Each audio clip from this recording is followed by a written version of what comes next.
안녕하세요. 미술사학자 김성모입니다. 두 번째로 진행하는 모두를 위한 미술사 라이브 스트리밍 강의입니다. 지난달 처음으로 여러분들과 함께 했던 실시간 강의에서는 미술사 제대로 공부하기라는 주제를 다뤄보았습니다. 우리가 일반적으로 미술에 대해 가지고 있는 생각이나 미술을 접하는 방식들이 개인적인 감정과 정서적인 측면에 치우쳐 있다는 말씀을 드렸습니다. 물론 미술에서 감정과 정서를 완전히 배제할 수는 없습니다. 그런데 미술사에서는 미술을 사회적, 역사적 현상으로 접근하고 있다는 사실을 기억해 두셔야 합니다. 미술사를 공부하시면서 반드시 던져보아야 할 두 가지 질문이 있습니다. 첫 번째는 미술이란 무엇인가 하는 질문입니다. 미술은 미술가의 감정이나 생각을 표현한 시각 예술이기는 하지만 보다 중요한 것은 미술가의 문제의식이 어디에 있는가? 다시 말해 미술가가 무엇을 보았고 그것을 어떻게 생각했고 그리고 그것을 어떻게 표현하고 있는가 하는 것입니다. 이것을 조금 더 넓은 의미로 미술은 세계를 바라보는 관점이라고 이야기할 수 있을 것 같습니다. 미술에서 중요한 것이 세계를 바라보는 관점이라면 다음과 같은 두 번째 질문을 던져볼 필요가 있습니다. 미술사는 무엇을 다루는 학문인가? 이 질문은 미술사 공부의 목적과 방법을 분명하게 해줍니다. 앞서 말씀드린 것처럼 미술사는 미술을 사회, 역사, 문화적 현상으로 접근합니다. 그렇기 때문에 미술사에서는 하나의 작품을 그것이 관계하는 다양한 맥락들을 밝혀내며 다각적이고 종합적인 방식으로 해석하려는 시도를 합니다. 두 번째로 미술사는 역사적 연속성을 가지고 지속적으로 변화하며 전개되는 미술의 움직임들을 관찰합니다. 일반적으로 감상자들은 하나의 개별 작품이나 미술가에 큰 관심을 기울입니다. 미술사에서는 작가 개인이나 개별 작품들이 연구되기도 하지만 개별 작품과 미술가들이 어떠한 역사적 맥락 속에서 작품 활동을 이어왔고 그것이 훗날에 나타나는 미술과 어떠한 관계를 가지는지를 거시적인 관점에서 살펴보기도 합니다. 미술과 미술사에 대한 이해의 폭이 넓어졌다 하더라도 미술 작품을 감상하는 일은 쉽게 다가오지 않습니다. 그림 앞에 서면 무언가를 보고 해석해 보려고 하지만 막막하고 모호한 느낌이 떠나질 않습니다. 작품을 감상한다는 것은 작품과 대화를 나누는 것이라고 생각하시면 좋을 것 같습니다. 누군가와 대화를 하기 위해서는 두 사람이 서로 소통할 수 있는 하나의 언어를 사용해야 합니다. 미술도 하나의 시각 언어이기 때문에 미술이라는 언어의 특성과 소통 방식을 이해할 필요가 있습니다. 미술 작품을 감상하실 때 먼저 다음과 같은 5가지 질문을 던져보시기를 추천드립니다. 누가 제작한 작품인가? 언제 제작되었을까? 무엇을 표현하고 있나? 어떻게 표현되고 있나? 그리고 이 작품이 의미하는 것은 무엇일까? 이 5가지 질문들 중에 첫 번째, 두 번째 질문은 작품 옆에 붙어 있는 명제표를 통해서 확인할 수가 있습니다. 그런데 다른 3가지 질문은 명제표에서 확인하기 어렵습니다. 무엇을 표현하고 있는가 하는 질문은 작품의 주제에 대한 물음입니다. 현대미술 이전의 전통미술에서는 작품의 주제가 묘사된 인물이나 대상을 읽음으로써 알아낼 수가 있습니다. 이것을 미술사에서는 도상이라고 부릅니다. 도상을 뜻하는 영어 단어 아이코노그래피는 그리스어 에이콘과 그라페인의 합성어입니다. 에이콘은 그림을 뜻하고 그라페인은 쓰다, 그리다는 뜻을 지니고 있습니다. 도상은 쉽게 말해 어떤 인물이 특정한 누군가를 지칭하거나 어떤 대상이 특정한 의미를 지니고 있는 것을 이야기합니다. 예를 들어 기독교 도상에서 열쇠를 들고 있는 인물은 예수의 제자 베드로입니다. 성서 이야기를 묘사하는 회화나 조각에서 어떤 인물이 열쇠를 가지고 있다면 그 사람은 베드로일 가능성이 매우 높습니다. 이처럼 그림이 의미를 전달할 때는 상징물을 사용하는 경우가 많습니다. 전통 미술들은 특정한 문헌에 기록된 내용이나 역사적 사건 등을 표현하고 있는 경우가 많습니다. 기독교 미술의 도상은 성경이나 외경 혹은 성인들에 대한 이야기가 주를 이루고 그 밖에 그리스 로마 신화 그리고 특정한 역사적 사건들 또한 도상을 읽기 위한 기본적인 내용들을 포함하고 있습니다. 그렇기 때문에 도상을 파악하기 위해서는 미술사에서 주로 인용하고 있는 주요 문헌들의 내용들을 알고 있는 것이 대단히 유용합니다. 상징과 함께 의미 전달을 위해 사용되는 방법이 이야기의 서술입니다. 13명의 남자가 식탁에 둘러앉아 식사를 하는 장면이 그려져 있으면 대부분의 경우 최후의 만찬의 장면을 묘사합니다. 그림에 등장하는 인물들이 지닌 상징물과 상황에 대한 서술을 통해 미술은 감상자들에게 어떠한 이야기를 전달합니다. 다음으로 무엇이 어떻게 표현되어 있나 하는 질문을 던질 필요가 있습니다. 이 질문은 양식에 관한 것입니다. 동일한 주제나 내용일지라도 개인에 따라 또한 시대에 따라 표현되는 방법이 달라집니다.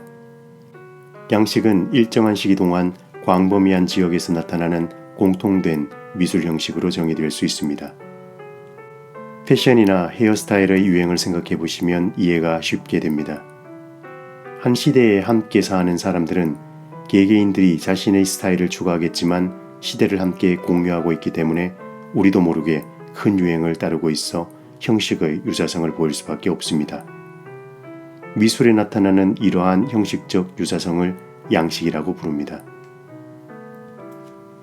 지금까지 설명드린 도상과 양식을 다시 한번 정리해드리자면 도상은 그림이 전달하고자 하는 이야기를 뜻하며 상징이나 서술과 같은 방법으로 도상이 드러납니다.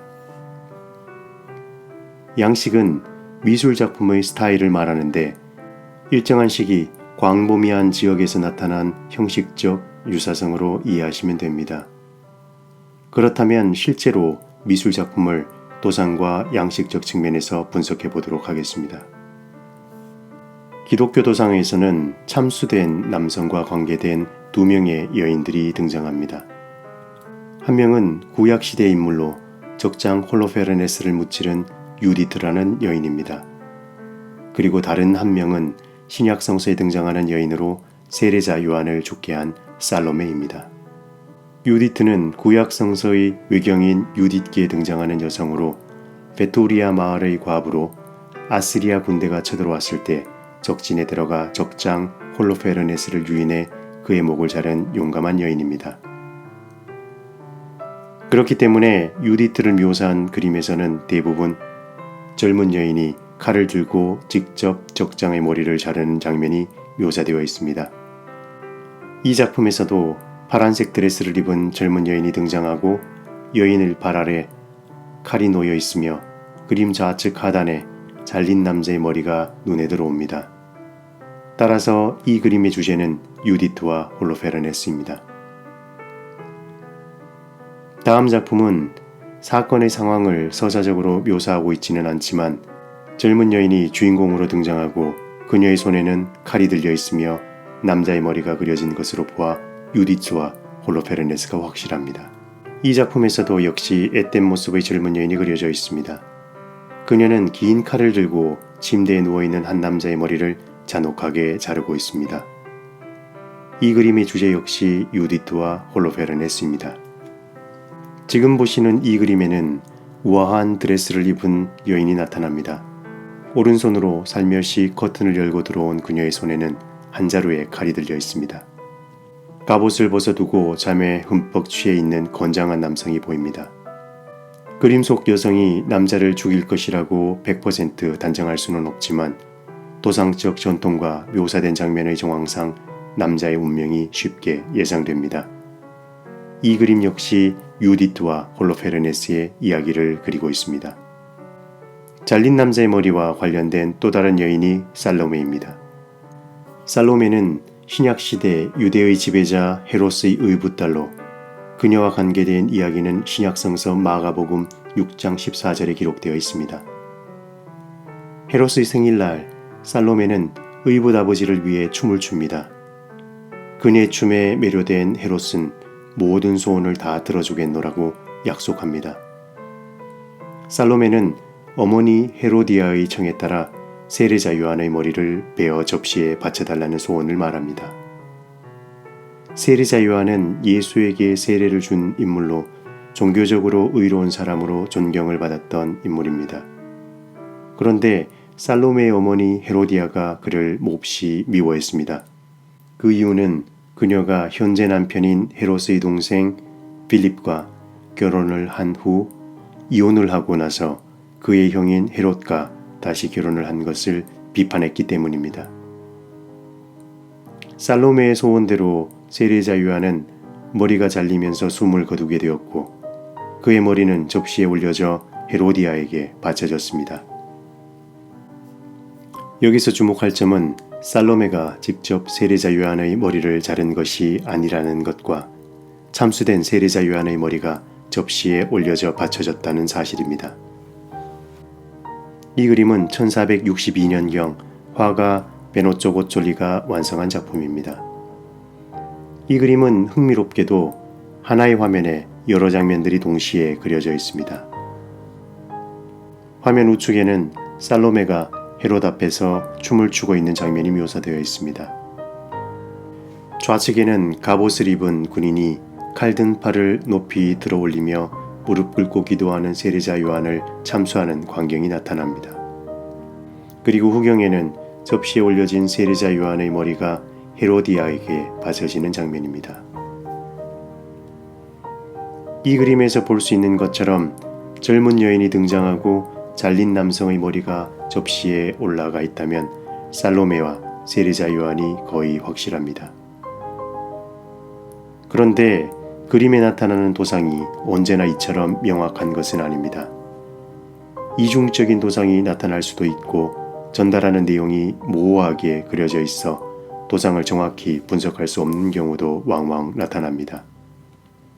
그 대표적인 예가 바로 17세기 이탈리아 베네치아에서 활동한 바로크 화가 프란체스코 마페이의 그림입니다. 그림에 등장하는 여인은 남자의 머리가 올려진 접시를 가지고 있으면서 왼손에는 칼을 들고 있습니다. 여인, 남자의 머리, 칼을 연결하면 유리트로 해석될 수 있고 여인, 접시, 남자의 머리를 연결하면 살로메로 해석이 됩니다. 전통적인 도상 읽기로는 이 여인이 유리트인지 살로메인지 알아낼 길이 없습니다. 이것이 중요한 것은 이 여인이 누구인지에 따라 그림 해석이 완전히 달라지기 때문입니다. 여인이 유리트라면 이 그림은 민족을 구한 용감한 영웅을 기리는 긍정적 의미의 그림이 됩니다. 반대로 그녀가 살로메라면 이 그림은 죄 없고 의로운 세례자 요한을 죽게 한 악한 여인에 대한 부정적 의미를 지니게 됩니다. 하지만 작품에 묘사된 요소들만 가지고는 이 여인이 누구인지 특정할 수 없습니다. 이 작품에서 도상의 이중성 문제를 발견한 미술사학자는 에아빈 파놉스키입니다. 파놉스키는 도상학 연구를 통해 미술사의 학문적 체계를 구축하는 데 중요한 공헌을 한 인물입니다. 프란체스코 마페이의 그림에서 도상의 이중성 문제를 발견한 파놉스키가 제안한 해결책은 유형사적 분석입니다.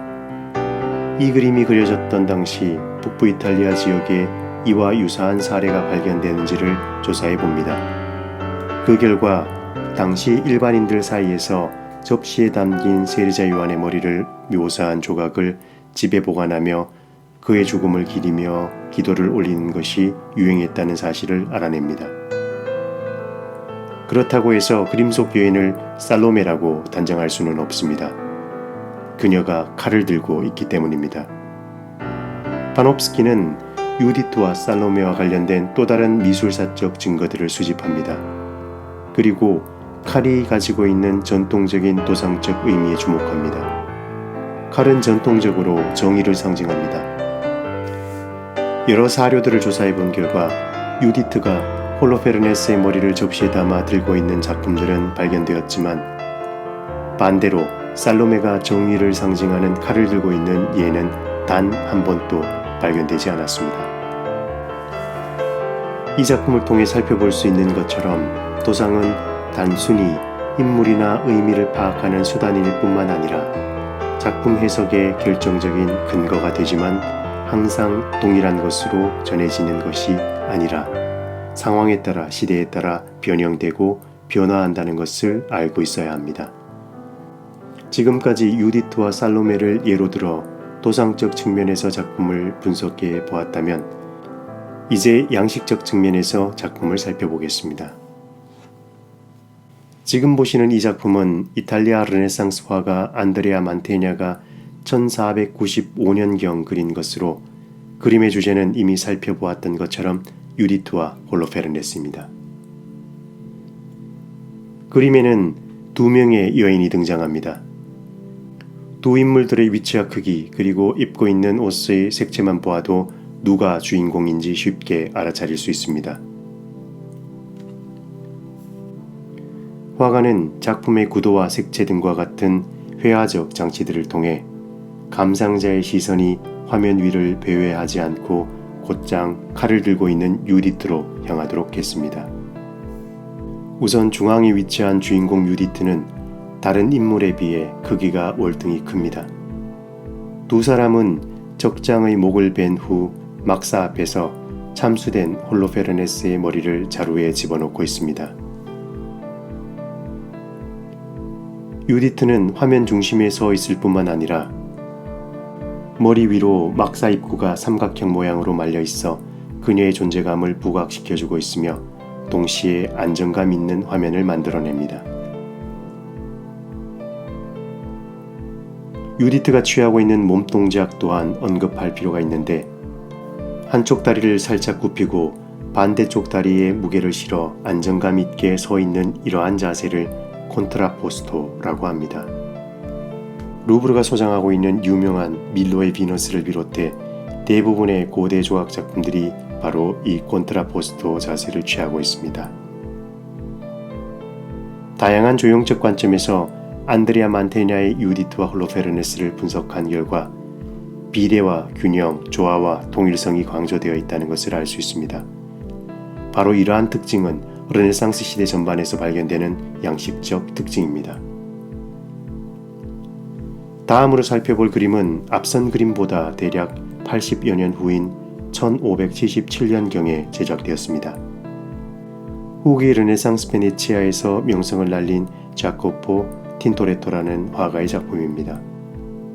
제작된 시기나 작가가 활동한 지역은 이 미술가가 다른 회화적 유행을 따르고 있다는 것을 뜻합니다. 만테냐의 회화가 비례 균형조와 통일성을 강조한 르네상스 양식을 특징적으로 보여준다면 틴토레토의 작품에서는 전혀 다른 조형적 원리가 적용되었음을 알 수 있습니다. 우선 유디트를 묘사하고 있는 방식이 완전히 다릅니다. 만테냐의 유디트가 고대 조각이 취하고 있는 안정된 동세인 콘트라포스토를 보여주는 반면 틴토레토의 유디트는 신체가 길게 왜곡되었을 뿐만 아니라 자세 또한 불안정하게 한쪽으로 기울어져 있습니다. 만테냐의 유디트가 삼각형으로 갈라진 막사를 통해 화면 중앙에 안정되게 서 있다면 르네상스에서 추구한 인체의 비례가 왜곡되고 르네상스에서 추구한 안정된 화면 구성이 무너진 이 그림은 르네상스에서 바로크로 넘어가는 과도기에 그려진 그림입니다. 다음으로 살펴볼 그림은 틴토레토의 그림보다 대략 20여 년 후에 제작된 카라바초의 작품입니다. 카라바초는 바로크 회화의 문을 연 거장답게 끔찍하지만 너무나 탁월한 장면을 연출하였습니다. 그림에서 불필요한 요소는 모두 생략되었습니다. 극심한 명암 대비로 화면의 극적인 효과를 높여 주었는가 하면 등장인물을 화면 가까이 확대해 보여줌으로써 인물들의 인상은 물론이고 심지어 심리 상태까지 읽혀지는 듯합니다. 그리고 무엇보다 극적인 것은 화가가 그리기 위해 선택한 순간입니다. 지금까지 살펴본 미술가들이 유디트가 홀로페르네스의 목을 자른 후의 모습을 그렸다면 카라바초는 사건의 가장 극적인 순간을 그림에 담았습니다. 카라바초의 그림에 나타나는 명암 대비, 인물의 확대, 가장 격정적인 순간의 포착 그리고 불필요한 요소들의 생략 등과 같은 화면 구성은 극적인 연출을 위한 바로크적 장치입니다. 이러한 형식적 특징들을 비교해 본 결과 우리는 카라바초의 그림이 앞선 그림들과 어떠한 양식적 차이를 보여주는지 분명하게 확인할 수 있습니다. 이처럼 하나의 작품을 정확하게 감상하기 위해서는 다른 시기에 제작된 동일한 주제, 동일한 시기에 제작된 다른 주제들을 함께 비교해 보아야 합니다. 지금까지 유디트와 홀로페르네스라는 주제를 가지고 각 시대별로 나타나는 양식적 특징들을 살펴보았습니다. 우리가 일반적으로 르네상스니, 바로크니 하는 용어로 미술사의 시대를 나누는 것이 바로 이 같은 양식사적 구분입니다. 작품을 감상하면서 가장 어려우면서 가장 중요한 질문은 작품이 무엇을 의미하고 있는가 하는 것입니다. 작품의 의미를 해석하는 것은 즉흥적으로 이루어지기 어렵습니다.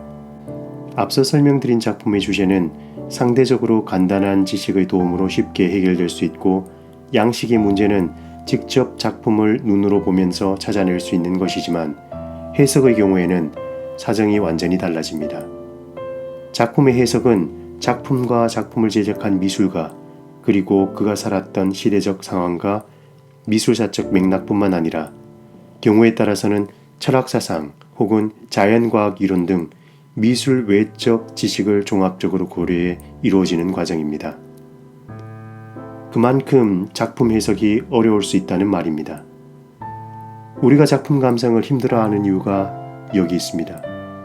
사실 감상자들이 작품 앞에서 현실적으로 할 수 있는 소통의 범위는 작품의 도성을 읽어내고 양식을 파악하는 정도입니다. 그런데 감상자들은 앞선 두 과정은 거치지 않고 작품에 시선을 던지는 동시에 해석하려고 하는 성급함의 오류를 쉽게 범합니다. 작품에 대한 충분한 이해와 방대한 지식, 그리고 사전 연구가 없다면 작품을 해석할 수 있는 가능성은 거의 제로에 가깝다고 할 수 있습니다. 우선 작품 감상에 대한 인식의 전환이 필요합니다. 미술 작품의 도상을 읽는 것을 작품 해석으로 오해해서는 곤란합니다. 도상은 해석을 위한 하나의 단계이자 재료가 되지만 해석 그 자체는 아니라는 것입니다.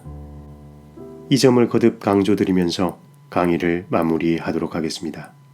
모두를 위한 미술사 멤버십에 가입하시면 오늘 강의 영상을 다시 시청하실 수 있습니다. 여러분들께서 미술사를 즐기시는데 조금이라도 도움이 될 수 있는 프로그램들을 준비하고 있습니다. 많은 관심 감사드리며 다음 시간에 찾아뵙겠습니다. 고맙습니다.